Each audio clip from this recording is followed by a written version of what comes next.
सबसे पहले तो beneficiary.nha.gov.in पे आना है। इसका जो लिंक है मैंने वीडियो के डिस्क्रिप्शन में भी दे रखा है, जहां से आप डायरेक्टली इस वेबसाइट पर आ सकते हो। अब यहाँ पर एक नए ऑपरेटर आईडी को अप्लाई करने के लिए सबसे पहले तो आप सभी को यहाँ पर ऑपरेटर का जो ऑप्शन दिया गया है, इस ऑप्शन पे आपको क्लिक करना है। अब यहाँ पर लॉगिन करने के लिए बोला जा रहा है, लेकिन हमारे पास अभी ऑपरेटर आईडी नहीं है, तो हमें एक ऑपरेटर आईडी क्रिएट करना होगा, जिसके लिए यहाँ पर आप सभी को एक साइन अप का ऑप्शन देखोगे कि दिया गया है। अकाउंट को बनाने के लिए सबसे पहले तो हमसे हमारा जो आधार नंबर है वो मांगा जाता है, जिसको हम इस बॉक्स में फिल करेंगे और केवाईसी मोड के सेक्शन में आना है। यहाँ पर आपको दो ऑप्शन मिलते हैं, जिसमें कि पहला है आधार ओटीपी, दूसरा है फिंगरप्रिंट। तो हमारे पास में जो ऑथेंटिकेशन का आसान ऑप्शन है वो है ओटीपी के थ्रू। अभी बायोमेट्रिक डिवाइस हमारे पास नहीं है, तो हम इसी ऑप्शन को सेलेक्ट कर लेंगे। एक कंसर्न पेज आएगा जिसको आपको रीड कर लेना है, अलाउ के ऑप्शन पे क्लिक कर देना है। अब हमारे मोबाइल फोन पर एक ओटीपी आया है, जिसको हम इस बॉक्स में फिल करेंगे और सबमिट के ऑप्शन पे क्लिक कर देंगे। अब सबमिट करते ही आप देखोगे कि हमारे आधार कार्ड पर जितनी भी हमारी डिटेल्स मौजूद थी वो ऑटोमेटिक यहाँ पर खिंच होकर के आ चुकी हैं। हमारा जो फोटोग्राफ है वो भी आप देखोगे कि आ चुका है। अब यहाँ पर हमसे पूछा जाता है कि ये जो ऊपर एड्रेस दिखाया गया है, ये एड्रेस आपका करंट एड्रेस भी है। तो कुछ लोगों का अगर डिफरेंट है तो वो यहाँ पर मैनुअली अपने आधार कार्ड के अलावा कोई दूसरा एड्रेस भी फिल कर सकते हैं। बाकी मेरे केस में सेम ही है, तो हम इस ऑप्शन पे क्लिक करेंगे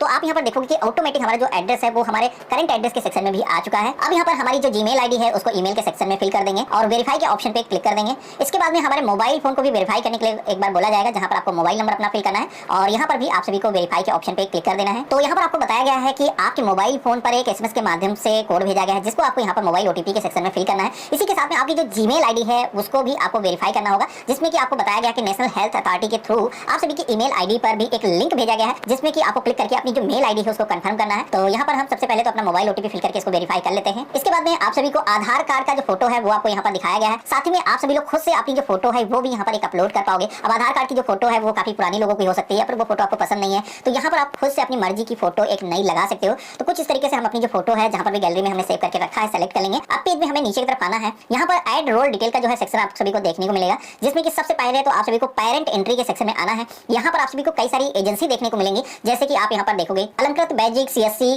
कलर प्लास्ट, कई सारी स्टेट के जो नेम यहाँ पर दिखाए गए हैं। अब यहाँ पर ये जितनी भी कंपनियां हमें दिखाई गई हैं, इन कंपनियों में से हमें जिस भी कंपनी के थ्रू हम पंजीकृत हैं, हम ऑपरेटर के तौर पे काम कर रहे हैं, तो यहाँ पर हमें वो पेरेंट कंपनी को सेलेक्ट करना है। अब यहाँ पर अगर आप सीएससी या फिर सहज के थ्रू रजिस्टर्ड हो तो यहाँ पर डायरेक्टली आपको ऑप्शन मिल जाता है, कार्बी का भी ऑप्शन दिया गया है। तो यहाँ पर जितनी भी कंपनियां उनके नाम आपको देखने को मिल जाएंगे, तो आप अगर रजिस्टर्ड हो तो उनके जरिए आप डायरेक्टली यहाँ पर अपना जो अकाउंट है वो क्रिएट कर पाओगे। आप स्टेट गवर्नमेंट के पोर्टल पर रजिस्टर्ड हो, वहाँ पर ऑपरेटर के तौर पर काम कर रहे हो, जैसे कि जनसेवा केंद्र आप चला रहे हो। हमने एसएसए यूपी जैसे सेलेक्ट किया है, तो सेकंड जो टैब है उसके अंदर हमें डिवीजन या फिर कौन सी काम के लिए हम यहाँ पर अकाउंट को क्रिएट कर रहे हैं, कार्ड बनाना चाहते हैं बेसिकली लोगों का, तो हम इस ऑप्शन को सेलेक्ट करेंगे और देन आप देखोगे कि सीएससी का जो ऑप्शन है वो आ चुका है। अब अगर आप किसी दूसरी स्टेट से हो, तो अगर आप अपनी स्टेट का जो नाम है वो सेलेक्ट करोगे, तो वहाँ पर जिस भी नेम से जनसेवा केंद्र चल रहे होंगे उनका जो ऑप्शन है वहाँ पर देखने को मिल जाएगा। इसके बाद में आपको यूजर रोल के सेक्शन में आना है। यहाँ पर आपको एडमिन, एजेंसी, ऑपरेटर दो ऑप्शन दिखेंगे, जिसमें कि हम एक ऑपरेटर है, इस ऑप्शन पे हम क्लिक करेंगे और एप्लीकेशन के सेक्शन में बीआईएस हमें यही ऑप्शन सेलेक्ट करना है। देन हमें ऐड के ऑप्शन पे क्लिक कर देना है। तो यहाँ पर हमारा जो यूजर रोल डिटेल है आप देखोगे कि ऐड हो चुका है। अब हमें यहाँ पर आगे बढ़ने के लिए पेज में नीचे की तरफ आना है। तो यहाँ पर आप सभी को अपना जो यूजर क्रेडेंशियल है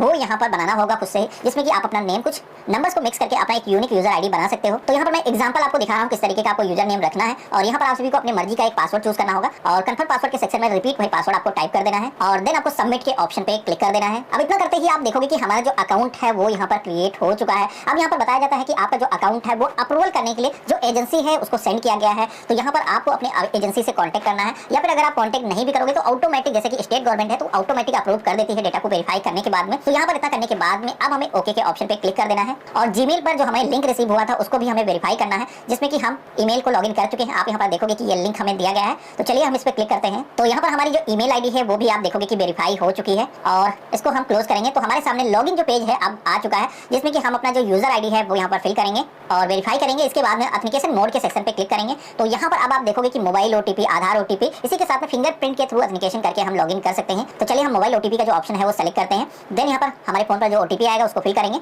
और ये जो कैप्चा कोड शो होता है इसको कैपिटल या स्मॉल जैसा है वैसे ही यहाँ पर आपको फिल करना है और लॉगिन के ऑप्शन पे आपको क्लिक कर देना है। तो इतना करते ही हम आप देखोगे कि पोर्टल के अंदर लॉगिन हो चुके हैं। यहाँ से आप किसी का आयुष्मान भारत योजना का जो कार्ड है वो बना पाओगे। किसी भी मेंबर के परिवार में कोई भी सदस्य अगर आपको जोड़ना है तो आप जोड़ पाओगे। कार्ड बनने के बाद में यहीं से आप डाउनलोड करके उसको दे पाओगे। तो यहाँ पर ये जितनी भी सर्विसेज हैं इनको एक्सेस करने के लिए अभी आप देखोगे कि हमारा जो अकाउंट है जस्ट हमने अभी क्रिएट किया है, इसके अंदर अभी बताया गया कि आपका जो अकाउंट है वो एक्टिवेट नहीं है, पेंडिंग में है। तो जैसे ही एक्टिवेट होगा उसके बाद में पोर्टल की जितनी भी सर्विसेज हैं उनको हम एक्सेस कर सकते हैं। किसी का भी हम आयुष्मान भारत योजना के अंदर एनरोलमेंट कर सकते हैं, डेटा को खींच करके उसकी केवाईसी कर सकते हैं। तो इस तरीके से आप सभी लोग एक ऑपरेटर के तरीके से रजिस्टर कर सकते हो।